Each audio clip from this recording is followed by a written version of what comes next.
Good morning everyone. આપણે ઉત્સેચકોનું વર્ગીકરણ જોતા હતા કે તેને 6 કક્ષામાં વર્ગીકૃત કરેલા છે। 3 કક્ષા વિશે જોયું હતું।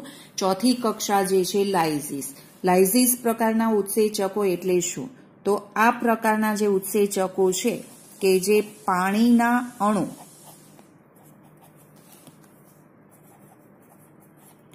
ઉમેર્યા સિવાય, બરાબર, કે પાણીના અણુ ઉમેર્યા વગર મોટા અણુઓનું નાના એકમોમાં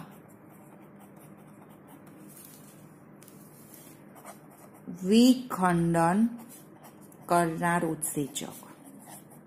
હાઇડ્રોલિસિસની અંદર જોયું હતું કે પાણીનો અણુ ઉમેરીને મોટા અણુનું નાના અણુની અંદર રૂપાંતર થતું હતું, પણ અહીંયા કઈ કન્ડિશન છે કે પાણીના અણુ ઉમેર્યા વગર જ મોટા અણુ જે છે એના નાના અણુમાં વિખંડન કરનાર જે ઉત્સેચક છે જેને લાઇઝિસ તરીકે ઓળખવામાં આવે છે। એક્ઝામ્પલ તરીકે આપણે જોઈએ કાર્બન અને એમની સાથે બોન્ડ દર્શાવેલા છે। આ એક્ઝામ્પલ આપેલું છે, બરાબર છે। તો અહીંયા જે કંઈ પણ બંધ હતા એ બંધ જે છે તૂટે છે, એટલે કે મોટા અણુનું નાના અણુની અંદર રૂપાંતર થઈ ગયું, કાર્બન। બીજું એક એક્ઝામ્પલ લઈએ, ખ્યાલ આવે। દાખલા તરીકે ફ્રુક્ટોઝ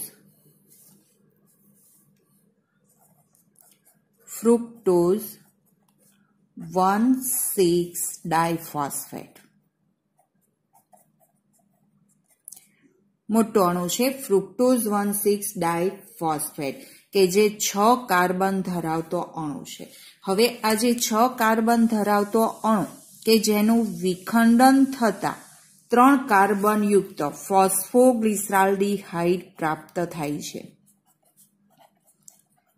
ગ્લિસરાલ્ડિહાઇડ, હવે આ જે ફોસ્ફોગ્લિસરાલ્ડિહાઇડ જે છે જે 3 કાર્બન યુક્ત અણુ છે અને ડાયહાઇડ્રોક્સી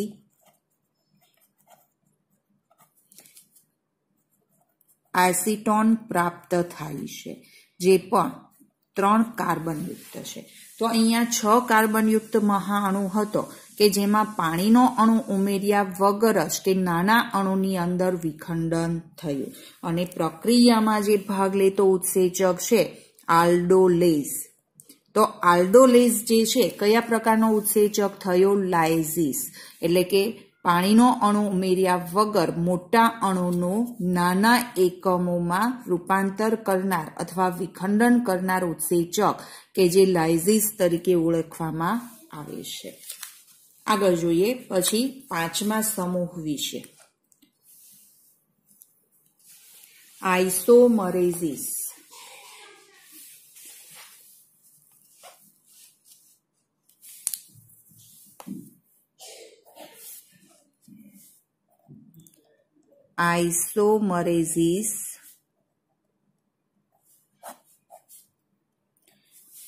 આઇસોમરેઝિસ એટલે શું? તો કે આ સમૂહમાં ઉત્સેચકોની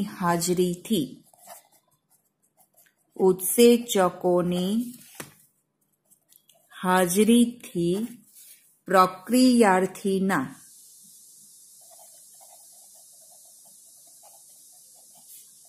અણુઓની ગોઠવણી કે રચનામાં ફેરફાર થાય છે। એક અણુ તેના સમઘટકમાં રૂપાંતર પામે ત્યારે પરમાણુના સ્થળાંતરથી નવું સ્વરૂપ બને છે।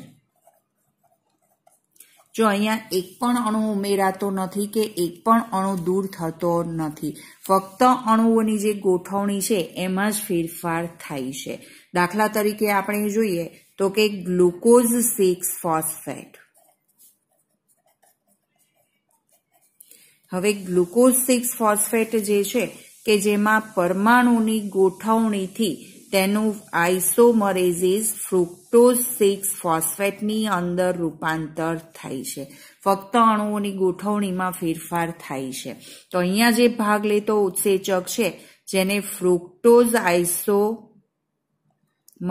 તરીકે ઓળખાય છે. ફ્રુક્ટો આઇસોમરેઝ ખ્યાલ આવ્યો કે આઇસોમરેઝિસ એટલે કે પોતાના સમઘટકમાં રૂપાંતર. અણુ દાખલ થતો નથી કે બહાર પણ નીકળતો નથી. છઠ્ઠો સમૂહ જોઈએ છેલ્લો, લિગેઝિસ. લિગેઝિસ અથવા તો સિન્થેટેઝિસ તરીકે ઓળખાય છે. લિગેઝિસ એટલે જોડાણ કરવું, કે આ પ્રકારના ઉત્સેચકો જે છે જે એટીપીના પાયરોફોસ્ફેટ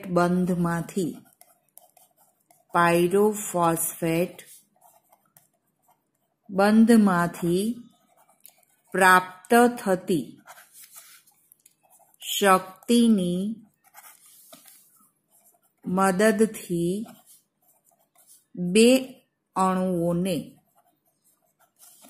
પરસ્પર જોડે છે. બરાબર, કે એટીપીના પાયરોફોસ્ફેટ બંધમાંથી પ્રાપ્ત થતી જે શક્તિ છે એ શક્તિ દ્વારા બે અણુનું જોડાણ કરે છે.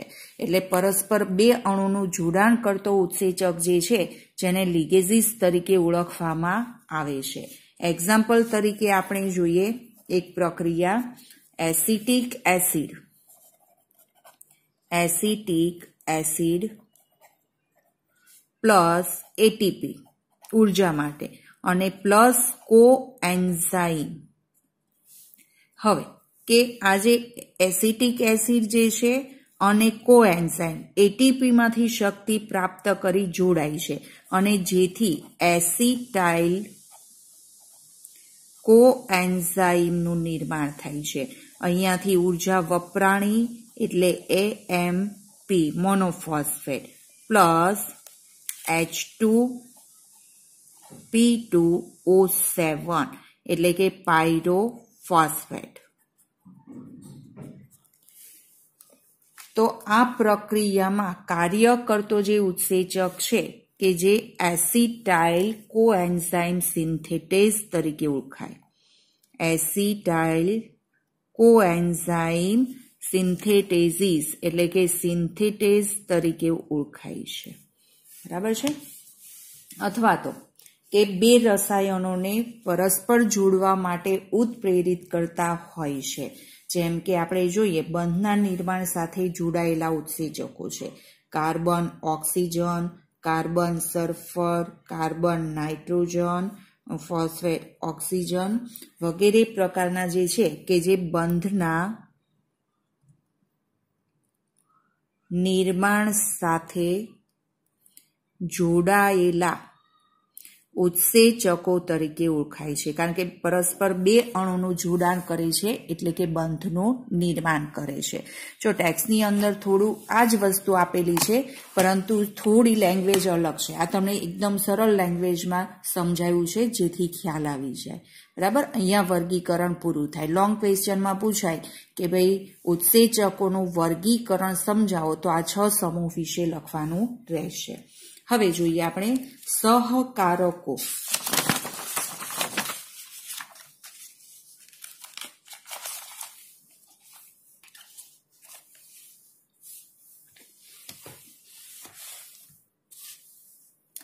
સહકારકો અને તેના પ્રકાર વિશે કે સહકારકો કોને કહેવાય. ઉત્સેચક એક કે અનેક પોલીપેપ્ટાઇડ શૃંખલાઓ જોડાવાથી બને છે. આપણે જોઈએ પ્રોટીન બંધારણ, છતાં પણ કેટલીક સ્થિતિમાં બિન પ્રોટીન ઘટક પણ જોડાયેલો હોય છે જેને સહઘટક તરીકે ઓળખવામાં આવે છે. એટલે કે ઉત્સેચક એક કે અનેક પોલીપેપ્ટાઇડ શૃંખલાઓના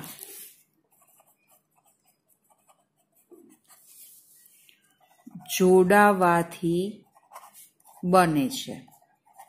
પણ કે ઘણી વખત બિન પ્રોટીન ઘટક જોડાયેલો હોય છે, જેને સહકારક એટલે કે કોફેક્ટર કહે છે. તે ઉત્સેચકને સક્રિય બનાવે છે. બરાબર. એટલે ઉત્સેચકની રચનામાં પ્રોટીન ઉપરાંત જે બિન પ્રોટીન ઘટક જોડાયેલો છે જેને સહકારક તરીકે ઓળખાય છે. અને જો ઉત્સેચક સાથે કે સહકારક જોડાયેલો હોય તો જ ઉત્સેચક સક્રિય બનતો હોય છે. હવે સહકારક જે છે એ 3 પ્રકારના છે. કયા 3 પ્રકારના છે એના વિશે આપણે જોઈએ તો કે સૌ પ્રથમ પ્રોસ્થેટિક સમૂહ.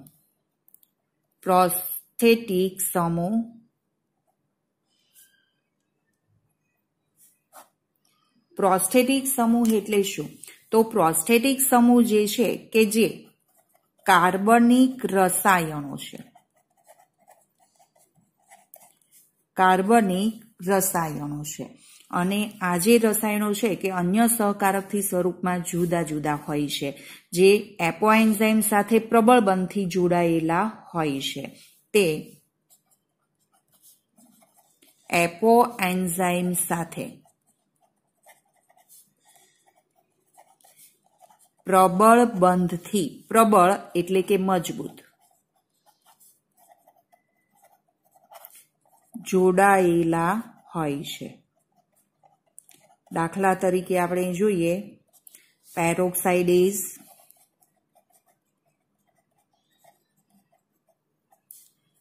કેટાલેઝ, જે કે હાઇડ્રોજન પેરોક્સાઇડને H2H2O ની અંદર કે વિખંડન કરે છે અને તેમાં આયન પ્રોસ્થેટિક સમૂહ તરીકે જોવા મળતો હોય છે. બરાબર. હાઇડ્રોજન પેરોક્સાઇડ H2O2 જેને O2 પ્લસ H2O માં વિખંડન કરે છે. ત્યાર પછી જોઈએ બીજો સમૂહ સહઉત્સેચક.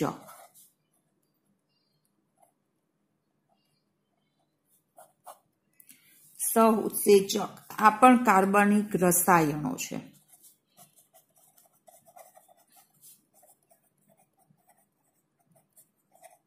પણ તે તેનું એપોએન્ઝાઇમ સાથે જોડાણ ક્ષણિક હોય છે, મજબૂત હોતું નથી. અહીંયા આપણે જોયું કે જોડાણ કેવું હોય છે? પ્રબળ, મજબૂત હોય છે. જ્યારે અહીંયા જોડાણ કેવું હોય છે? ક્ષણિક જોવા મળતું હોય છે અને સામાન્ય રીતે કે ઉત્પ્રેરણ દરમિયાન બનતા હોય છે. સહઉત્સેચક વિવિધ ઉત્સેચકી પ્રક્રિયામાં ભાગ લે ત્યારે સહકારક તરીકે કાર્ય કરતા હોય છે. બરાબર છે. અનેક સહઉત્સેચકમાં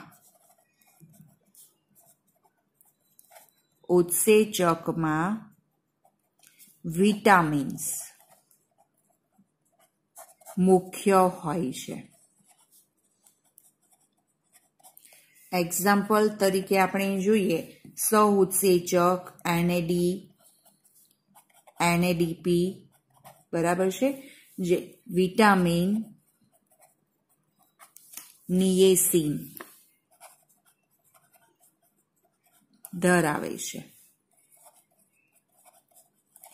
NAD, NADP કે જે વિટામિન નિએસિન ધરાવતું હોય છે. ત્યાર પછી ત્રીજું જોઈએ આપણે ધાતુ આયન. ધાતુ આયન કે ઘણા બધા ઉત્સેચકો એવા છે કે જે ધાતુ આયનની હાજરીમાં સક્રિય બને છે. હાજરીમાં સક્રિય બને છે.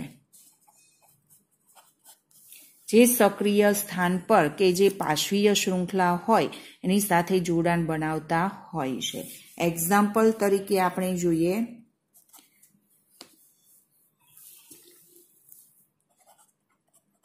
પ્રોટિયોલાઇટિક ઉત્સેચક. પ્રોટિયોલાઇટિક ઉત્સેચક જે છે કે જે કાર્બોક્સી પેપ્ટિડેઝ સાથે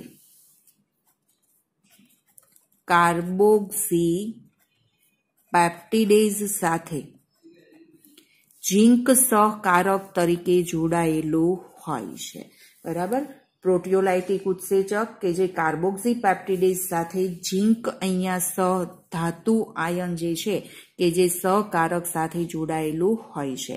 તો આમ પોલીપેપ્ટાઇડ ઉપરાંત આપણે જોઈએ તો કે કોઈ પણ પ્રકારના ધાતુ આયન અથવા તો કે વિટામિન્સ છે અથવા અન્ય ઘટક જે છે કે જે સહકારક તરીકે વર્તતા હોય છે. અને ઉત્સેચક પરથી સહકારકને અલગ અલગ કરવામાં આવે તો ઉત્પ્રેરક ક્રિયાશીલતા જે છે કે જે સમાપ્ત થઈ જતી હોય છે. એટલે જો અહીંયા સહકારકો ન જોડાય તો ઉત્સેચક કાર્ય કરી શકતા નથી. ખ્યાલ આવ્યો દરેકને? બરાબર. આવી જ રીતે કાર્બનિક એનહાઇડ્રેઝ ઉત્સેચકની ક્રિયાશીલતા માટે કે ઝિંક જરૂરી છે, એમ નાઇટ્રોજન સ્થાપન કરતા જે બેક્ટેરિયા છે એઝેટોબેક્ટર બેક્ટેરિયા, જેમાં નાઇટ્રોજિનેઝ ઉત્સેચકની ક્રિયાશીલતા માટે વેડેનિયમની હાજરી જરૂરી છે. વેનેડિયમ ઇનોલેઝની સક્રિયતા માટે કે જે મેગ્નેશિયમ, મેંગેનીઝ અને ઝિંક આયનની હાજરી જરૂરી છે. એટલે ઘણી વખત કોઈ એક ઉત્સેચક સક્રિય થવા માટે એક કરતાં વધુ ધાતુ આયનની પણ જરૂર પડતી હોય છે. દાખલા તરીકે ઇનોલેઝની સક્રિયતા માટે મેગ્નેશિયમ, મેંગેનીઝ અને ઝિંક આ ત્રણની હાજરી જરૂરી છે. સહકારકો 3 માર્ક્સની અંદર ક્વેશ્ચન પૂછાય.